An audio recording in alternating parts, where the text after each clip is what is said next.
My name is Deborah Cox and I'm at the Aleph Gallery in Stroud, and I've had an exhibition on for 3 weeks called Landscape, the Visible and the Non-Visible. And I'm very fortunate to have some guests with me today, and in a minute they are going to introduce themselves and talk about the work that they do. And the reason that we're gathered here is to look at the challenges that we all face when we're working with social and environmental issues. And I'd like to start by talking about some of my work and some of the challenges that I've faced. These 3 canvases here are about the pollution in the River Wye, and the history of it is that the 500 intensive poultry farms are contributing to the spill of phosphorus into the river, which produces algae, and that then affects the oxygen and the wildlife and ecosystems. As a landscape painter, there's always a tendency to want to create a beautiful landscape, and that comes from a kind of romanticised, picturesque sort of idyll around what it is to be with nature. And the title of the visible and the non-visible is very much for me around what's below the surface that we can't necessarily see. Now, I can't do paintings of chickens cooped up in intensive factory farming because the horror of that, people wouldn't be interested, they wouldn't come to see it. So in a way, I carry on with the whole sort of landscape tradition and the aesthetic of landscape, but wanting to subvert that. So these 3 images are iconic images from the tourist board, and that's why I've taken them, because they're still being used even now to get people to come kayaking and camping around the banks of the River Wye, even though it's actually quite dangerous if you fall in. So it's using that, and also so in a way this is what I've been working with, how to still work as a landscape painter but actually show the non-visible, and also as a writer, having been brought up in Gloucestershire and having lived in a village with roses round the door, I wanted to write a bit about my experiences growing up. And in the Literature Prize, the Laurie Lee Literature Prize of last year, I was able to talk about domestic violence in a small village, and what that does is raise questions of how do you bring those issues, particularly when they're based on personal experiences, into the environment of writing. And so I think for me it's been important to draw on the direct personal experience, but find ways of putting it out there that creates some kind of distance so that I'm capable of talking about it. And some of the writing on here, well, the main title of these is Man Hath Dominion, which comes from a novel that I'm writing, which is based on personal experience, to do with every morning being read a chapter of Genesis. And when I was actually, when I heard about man being given dominion over the creeping animals and the birds of the sky, it felt to me pretty amazing that humans were being given this custodial role. So it's obviously written here as an irony, but it connects the writing and the painting. So landscape is a very personal thing, and I think having read the anthropologist Tim Ingold, we can't really look at landscape or talk about landscape unless we bring ourselves into it, and unless we in some way connect to the history of landscape, which isn't something that's far away, but is very much in the present. And that's something that, and it's always evolving.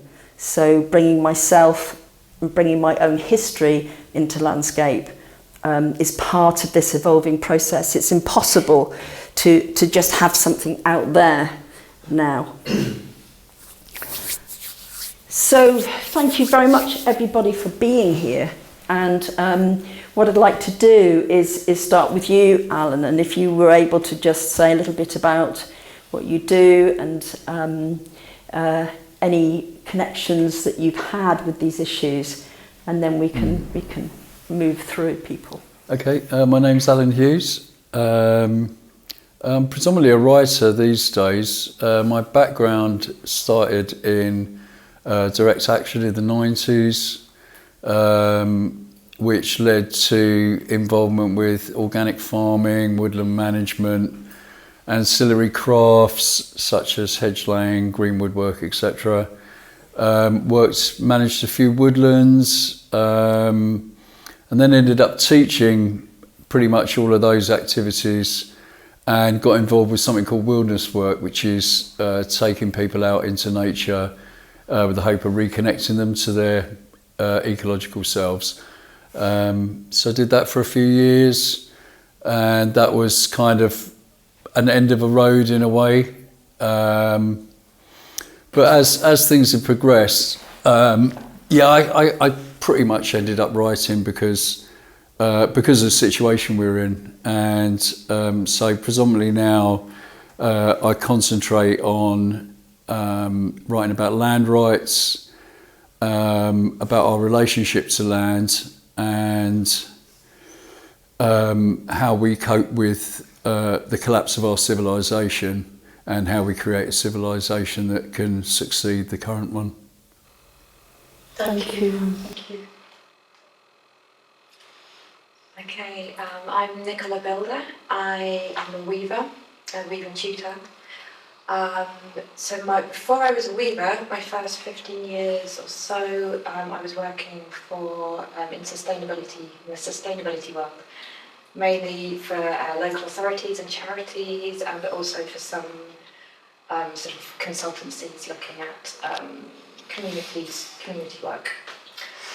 So I had that as my background, always done textiles as a hobby, and then probably 15 years ago I changed it around and now do textiles as the main thing and try to bring in sort of sustainability and environmental issues where I can into that.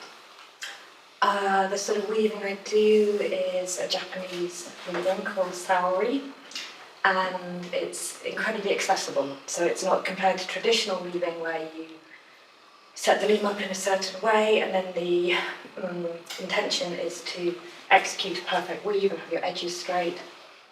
In saori, it's only weave like a human being, not like a machine. So it's about the flaws in the cloth are considered just to add to the beauty of it, and the show it's woven by the human hand.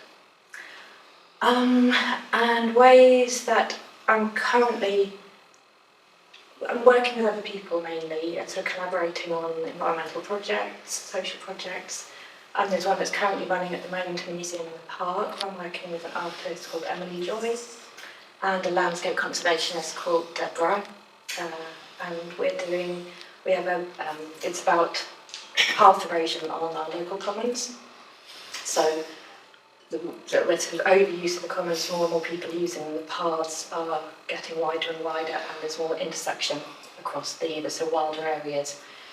And I wasn't really aware, I walk there all the time, but I wasn't aware quite how delicate they are and quite how precious and rare this sort of grassland, chalk grassland is. So we've got a big picture currently of printed onto linen of the grasslands, and we're inviting people to come. It's public participation. So people are coming in and thread by thread unweaving that picture. So gradually, sort of just the echo really that every footstep on those commons makes a difference.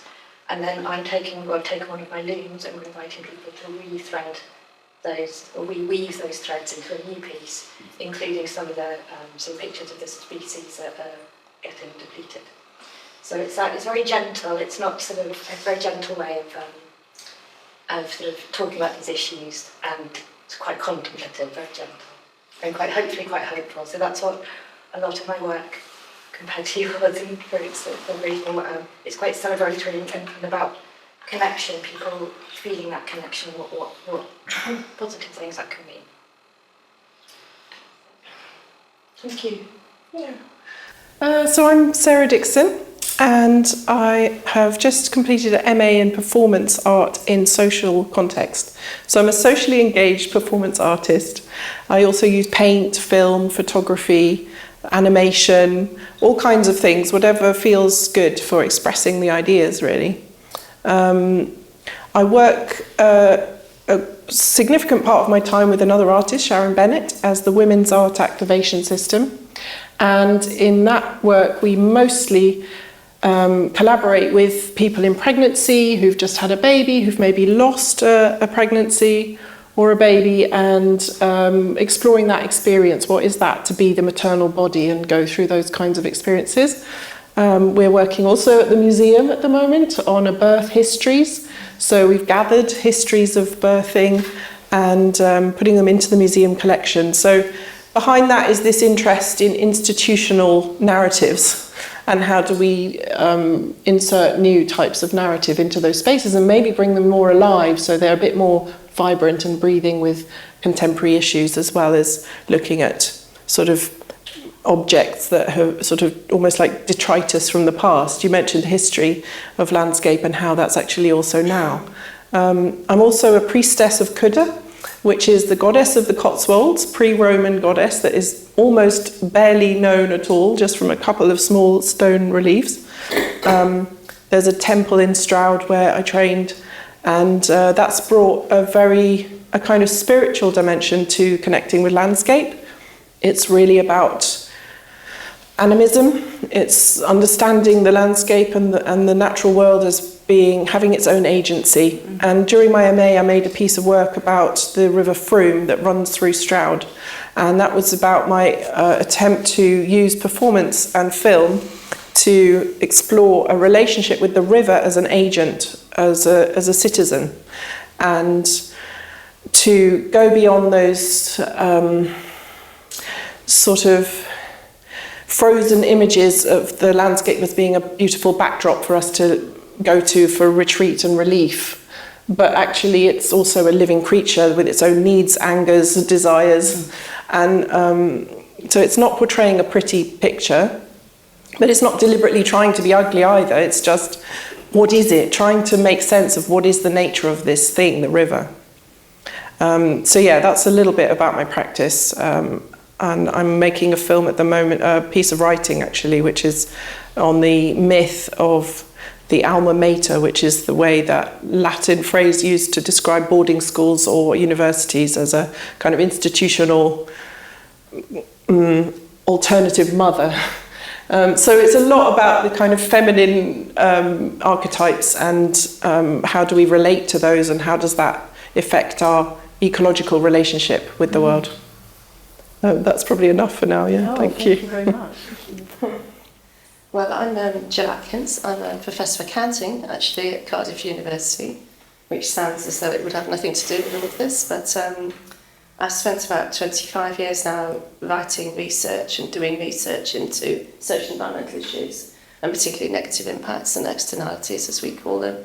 The last 15 years or so, I've been working in accounting for biodiversity, which is trying to develop ways of really holding organisations to account for the damage that they're doing to biodiversity and particularly species. And one of the things that I've done is create it's an academic framework, but it has been used in some accounting frameworks as they've been developed. There are lots of frameworks now which compete for organisations to use to report on their impacts on biodiversity and species, as well as what they're doing to try to change that, and also the risks to them of biodiversity loss. So I created a framework called the Extinction Accounting Framework, which is basically a framework which, if companies or organisations used it, it holds them to account for the risks that they put species under, threats of extinction. And I won't go into it in detail, but one of the other things I'm very interested in is art. So I think being able to extend the meaning of accounting through different media, and also representation through art and other media, is a really important way of communicating, the impacts organisations have. So I've done some artwork which I brought some to show you as well, particularly of species that are threatened with extinction. At the moment, the work I'm doing is looking at the potential for businesses and for finance to get involved in funding rewilding programmes and de-extinction programmes. So some of the artwork I'm doing at the moment is looking at extinct species that are going to be brought back, which are being brought back, and trying to use a lot of colour to show them being resurrected from extinction. So there's a lot of very, very complicated issues, obviously, but I suppose as an academic I do have the luxury to be able to write, and also to use my role in an activist way, I guess, an emancipatory way. So I think that won't go on any further. Well, thank you very much, everybody. And you've all heard the different things that we're all bringing, and I feel the moment now is to just really ask each other questions, or just bring the conversation up and just see what happens and what's of interest amongst us.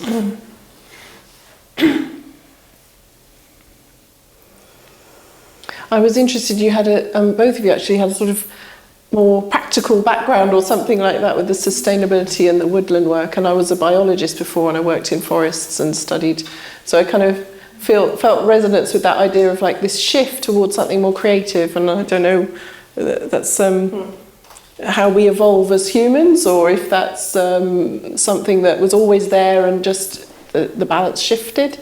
I don't know, I find that interesting, of how our relationship with the world shifts over time, and that more mechanistic or practical approach, and then moving into a more symbolic and kind of philosophical place. Yeah, I think for me the practical applications were, I was brought up in the middle of a city in London, and I had absolutely no idea how to do anything. I realised that in my mid-20s I was basically useless. I was completely incapable of looking after myself, really. And that kind of triggers the learning of, practical skills, because that really concerned me. And teaching people practical skills is also, for me, was about that, because one of the things that really came home to me over the years was that people's capacity is so low, generally in our society. They're very easily manipulated, because they're so fearful, because they can't support themselves. And because of that makes progress and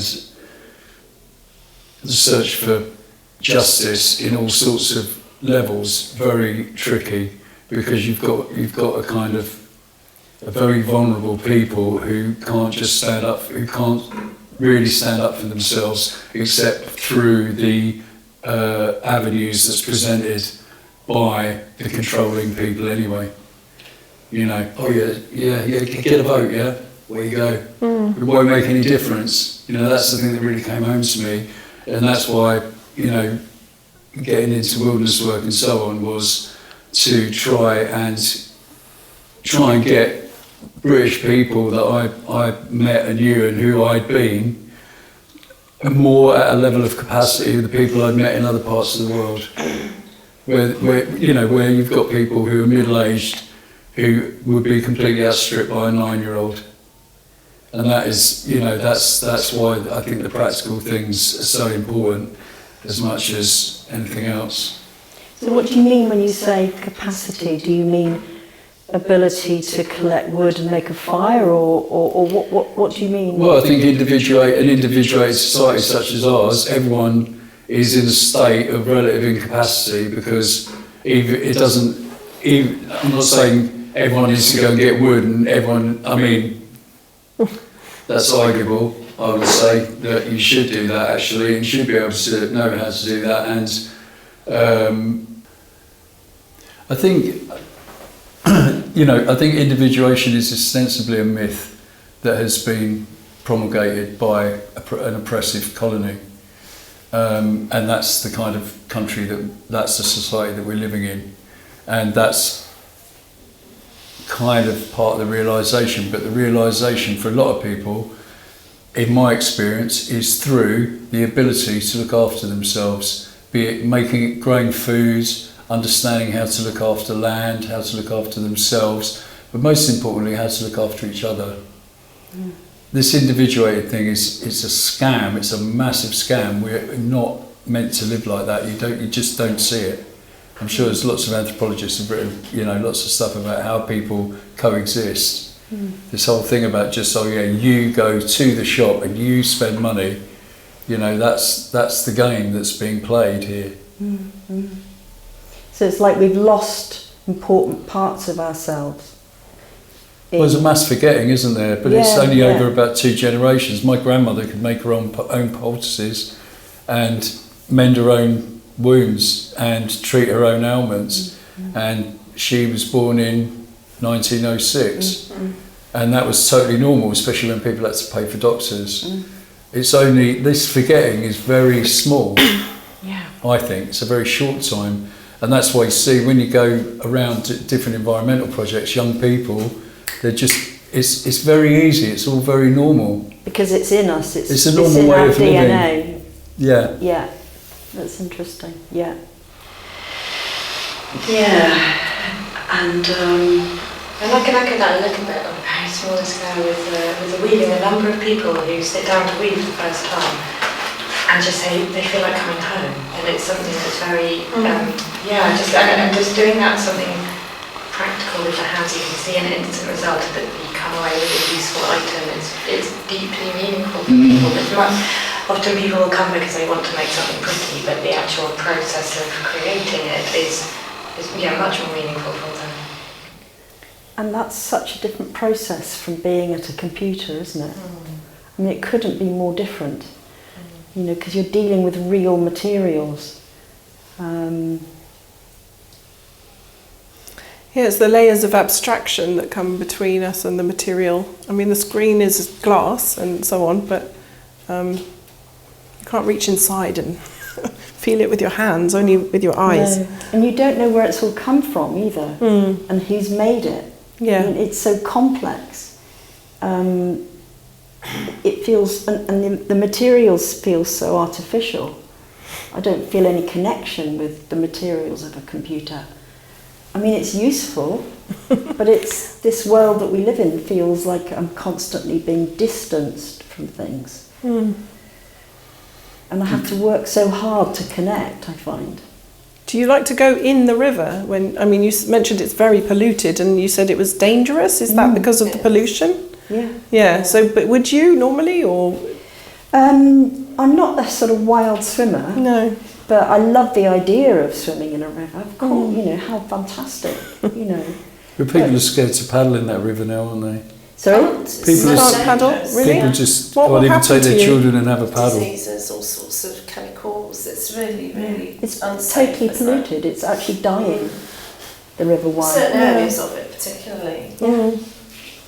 Yeah. There's also the disconnect of our food. So the chickens are being intensively farmed to feed us. We don't see that process. We're not connected to it, right? I mean, there's just thousands and thousands. And if you go to one of those farms, like on Google Earth, one of them is, I looked up one, it's called Cherry Tree Farm. So we're actually being deluded constantly. Yeah. And if you go to one of those farms, they're just these barren barns. And you can't hear a chicken, you can't see a chicken. It's all happening. It's macabre. It's absolutely horrendous what's going on, But yeah, there's that disconnect, isn't there? It's a very extreme industrial version of something that's been happening in farming a long time, though, isn't it? Yeah. And it's now become, particularly with America bringing over these intensive farms for pigs and cows. But even what about the hedgerow? You know, we lost millions and millions of, miles of hedgerow because the government, because of the big machines that came out of the Second World War, and the farmers did it. They oiked out those hedges. We gave them money to do it, and then a few years later, we need to put the hedges back. So the farmers took the money to put the hedges back, and then 10 years later, when the hedges needed laying, we paid the farmers to pay hedge layers, and those hedges got laid once. Then the money was stopped.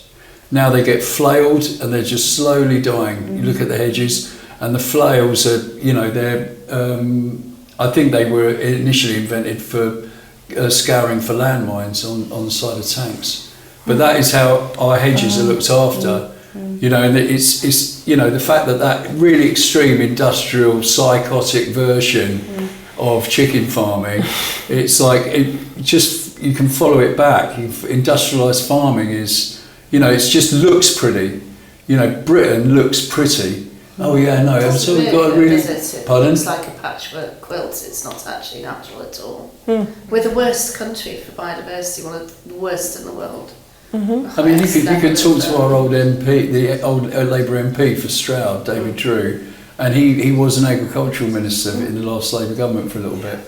But he starts talking about topsoil, and he said, "Don't get me on topsoil." And he was brought up here, and he watched the topsoil from this to this.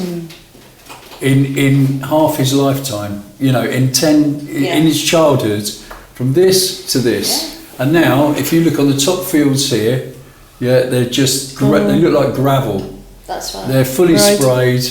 They're worn out.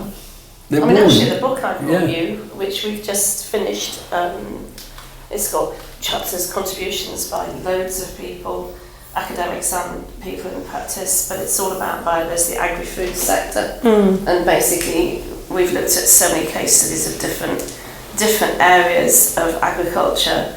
I mean, one of the ones you just mentioned, the fast food sector, for example, the mass deforestation which is happening, particularly in the Latin American countries. They're just ripping up forests to have more cattle for beef, burgers, and of course the other thing is they're doing mass deforestation to produce the food for the cattle. Yeah. So that is having an immense impact. Nobody realises. Same with chicken farming for McDonald's, and there's a whole chapter in there. One of the other ones I think is particularly interesting because there's movement for veganism at the moment and people eating vegetables is the avocado sector. So again, mass deforestation to produce all these avocados for vegetarian commodity, basically commodification of vegetables. So there isn't an easy answer to the problem because there are too many people all wanting lots of different things to eat from different places, So there are some really big challenges. And we do talk about the River Wye in that book, as I said to you. One of my colleagues has just finished a PhD in water quality at Cardiff University, John Pearce, and he's written about the River Wye and the chicken farms. It's not just the chicken farms, it's actually the off-run from the fertilisers in the fields. The phosphorus. It's the phosphorus as well. How have all these farmers got permission to open up 500 poultry farms? From what I understand, they've done it as though they're small. They've sort of gone under the radar as small farms, small operations, but they've actually turned them into manufacturing warehouses effectively. So they've managed to, in a way, bypass. And why have no local councillors or environmentalists seen this happening?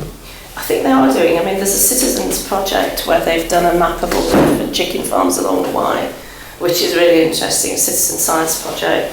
And I mean, we're hoping to get some funding and do a project actually going and asking councillors exactly those questions and, you would think there would be some sort of environmental officer in the council that would be keeping an eye on all of this? One would hope so. You know? The problem is, I mean, I don't want, obviously in the camera, and it's going to be in public, and I'm, you know, work at the university, but I think that there is a potential for backhanders and people not being as you know, ethical as they would hopefully be, and you know, this is one of the problems, isn't it?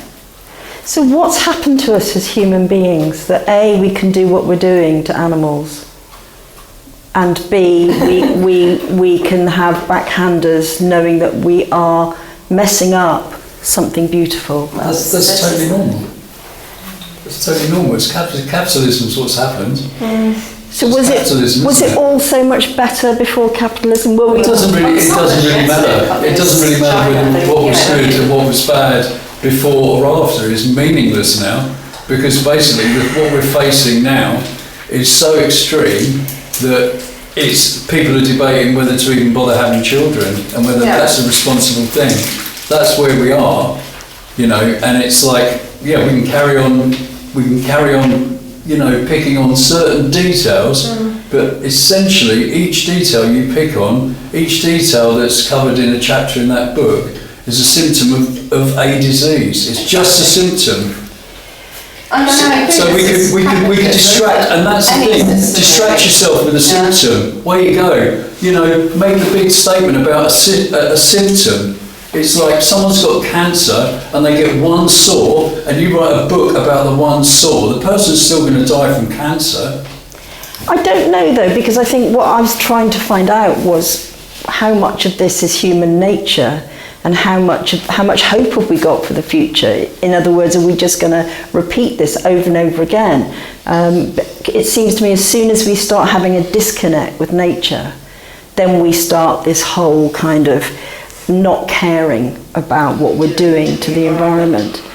There's something, I can't remember the exact term for it, but it's also each generation not understanding or being aware of what has been lost. And I'm thinking about reading about the fish that cod used to be huge, and that was the norm, and now cod are tiny, but that's just, we forgot it very, very quickly in just a few generations. And the same with the soil. I imagine that the farmers, the young farmers now, that's just what they're dealing with. They're not thinking about the loss necessarily, or they're not thinking about it in the same way as their grandparents did, because they don't know. We don't know what we've lost because we're just dealing with what's in front of us. I think, that's because I worked in rainforest in Ecuador, and we actually live in a temperate rainforest here. Our natural environment is temperate rainforest in Stroud and around the UK. And to come out of a fully evolved, undisturbed tropical rainforest and come back here, like you said, it's not a natural environment at all. We've kind of sold it as tourist imagery of, well, it's green, like the cover of the book, you know, that patchwork. Well, it's green, so it must be nature. It's like, no, it's a factory, darling. But it was really shocking, like visceral, to come back to this place and see how sort of trashed it is. And then more recently, I was researching this river film and reading a book called The Death of Nature, which was some decades old. It's not that recent. And it was talking about, Pliny was writing 2,000 years ago that people were complaining there was too much metal extraction and there were too many axes cutting all the woodland down and damaging the rivers. And it's like, this isn't a new story even, but it's always growing. It's getting bigger and more intense. And the power of the machines grows and grows and grows to do more and more on this one finite-sized planet. The machines grow bigger in proportion to the space around them. So it was axes 2,000 years ago, and now it's like combine harvester and factories for chickens. You know, it's like humans have always done that, and humans always fought against it. Like, who are we? When we say we are doing this to the planet, well, you are laying hedges, and you are weaving, and you are painting, and you are accounting for agricultural problems. Who is this we? Like, I'm not running a factory farm. Maybe I'm buying the chicken. That's what's running the factory farm. Yeah. So, we're in a system, but we're also all different within it, and we're all taking up different roles. I think that the people who will take backhanders, they've constructed a narrative in their head where that makes sense, and that's a good thing to do. They're not like, I want to destroy the planet.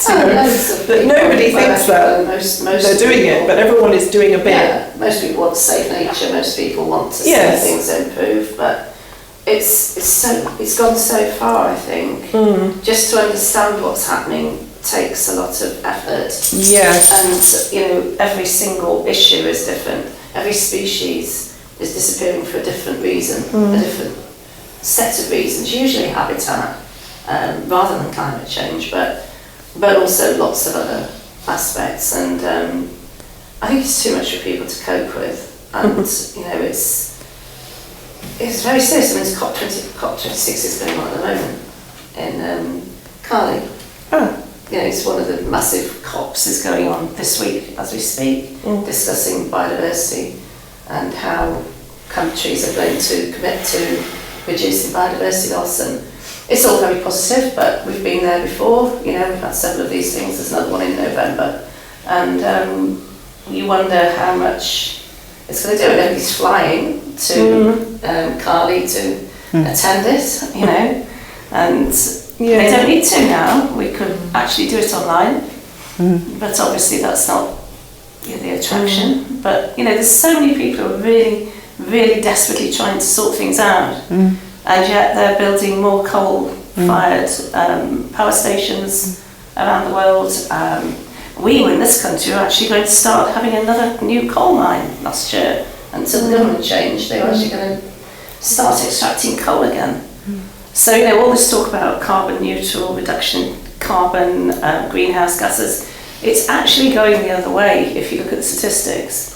Oil production and burning fossil fuels is actually increasing. Yeah, which is crazy when all the countries have committed to, carbon neutral in 2050 or whatever.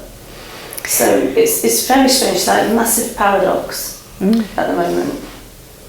And if so much of this starts with our disconnect with nature, I'm just interested in how each one of us connects to nature, and particularly interested in what you were saying, Sarah, about being a priestess. Yeah, and I was wondering, is that any kind of connection for you to nature, to Stroud? So I was raised in many different countries, and I was often talked to by my mother. She would tell me about the nature. She would encourage me to and my brother to connect with the nature wherever we were. So I became very fascinated. So that connection was there. And what countries? Well, so Cyprus was a really significant place for me as a child. We lived there for 4 years, but it was an important formative 4 years. So I feel Cypriot in some ways, in terms of the connection with the land. I feel my body feels right in that land, and I don't never quite feel right in this country, to do with the weather and the temperature and things. But also the Middle East. So we lived in Abu Dhabi and Dubai, and so there was like beach with thousands of crabs, and there was all these incredible experiences, and it was a bit glamorized, I think, as well, because it wasn't permanent. It wasn't a long-term, deep relationship. In Cyprus more so, because I went exploring with the village children, learnt the land really intimately. But so I had that, but becoming a priestess is a way of sharing that with others, and that it brings the spiritual dimension. So you've talked about reading Genesis and this idea of dominion, which is kind of, to me, domination. It's like it belongs to you, so do what you want. And so what we're doing with goddess practice is a kind of subgroup of paganism, and it's a nature-based spiritual practices. So we do rituals. And it's a way of personifying. So when we say Kuda of the Cotswolds, we can say, this is the chalk, this is the stream, this is the spring that comes out of the hillside. And it encourages a sense of meaning in those things beyond what I can take. Or, like I said earlier, this idea and your idea of, nobody wants to buy pictures of factory farms. They want nice landscapes, because we just want it to be soothing for us and pamper us in the background, but not have to think about it too much. It's a place of safety, not a place of problem and grappling. So that allows us to go into the landscape and conduct a ritual. You know, we sing or make offerings. This is absolutely essential, is the offerings. And that's where it kind of brings us back into relationship, because now we're saying, we owe you something, you know. I owe the oxygen, I owe the trees. I want to give a small flower or a little piece of fruit or something, you know, simple, or a stone that I liked, you know. It's really simple, but it's just reminding us that we come out of the earth. We don't come out of the heavens or the thin air, you know. In a sense, we maybe do, but we have to eat. And it creates everything into more of a dreamtime sort of non-verbal thing. And it's really weird, because I've so often wanted to go outside a chicken farm and do a ritual, some sort of vigil or something, to say sorry. But I don't really know how to do it. But I feel I've got to do... Ask a priestess, I'll help you. But I've got to do... I want to do something, you know, just to say... Again, I think that ritual is such a human thing to want to do. And it is a bit like weaving and using your hands. You know, you come into contact with something really ancient. And it reminds us of our place in the chain of the path of life, and we're not only us now. Which is in COP this year, isn't it? It's been happening, and we remind ourselves of that longer narrative. Yeah, it's like, as you were saying, we've kind of lost that, haven't we? That chain that brings us directly back to those days of ritual. Yeah, and we can all make a ritual. It's easy. Everyone, it's an instinctive thing, really, knowing what that is. I mean, I think one of the interesting things is that you go back further in time, and there is this sort of idea, like the pre-Raphaelite artistic movement, etc., where people think that at some point in our past we were all connected with nature, and we lived in a subsistence type of way, and we didn't damage things, and we, you know, respected species. And I do wonder to what extent that's actually a realistic vision of humanity, because I've done a lot of work recently on cave art and looking at species which are now extinct in cave art, so the very beginning of humans' impact on the world around them. And it's all hunting and killing and, you know, murdering and, you know, woolly mammoths, they've now proved, did go extinct because humans killed them. We know these things. So, you know, this romanticised idea of humans being in love with nature and part of nature, it seems right from the beginning they've separated themselves and had a very negative impact on the nature around them. It started with, you know, nomadic tribes walking around killing things, to then creating small communities and then farms and starting to domesticize animals such as the ancient auroch, which is a cow which is now being brought back from extinction for rewilding purposes in Europe, which is fascinating. They are doing it, they've done it. They've rewilded these massive ancient auroch species, which were basically killed through human intervention. So it's sort of coming round in a circle, but I think our understanding of our place in nature is probably more sophisticated now than it ever has been in the past. I think hankering back to some, you know, wonderful romanticised view of it is probably not, you know, it was survival. People were surviving, and now there are too many of us, and we're still surviving, but it's too much for the resources that are here. It's very difficult. I think that is absolutely true, that there's always been overtaking from the resource. There's also just biology competition between large mammals, like all large mammals need a lot of space, and humans are particularly skillful at coming out with solutions for things.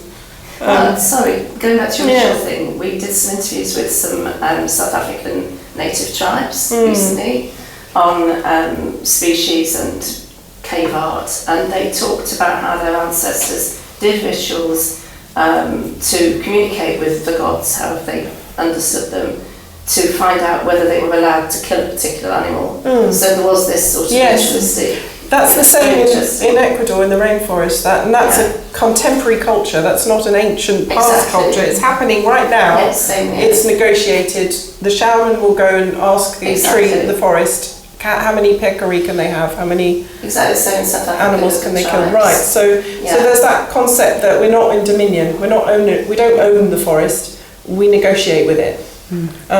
Maybe that it allows us to last longer. You know, if we can keep our environment going, we'll have more possibility. But it's constant shifting. There's something that's striking me as well, is talking, also maybe comes back to your question about how we can do these horrible things, keep chickens in those awful conditions. And just when you're talking, it's really coming to me about how separate people think, how we don't see ourselves as animals. On an everyday basis, I think if you ask people, we know that's an animal, but it's not in our consciousness for most of the time.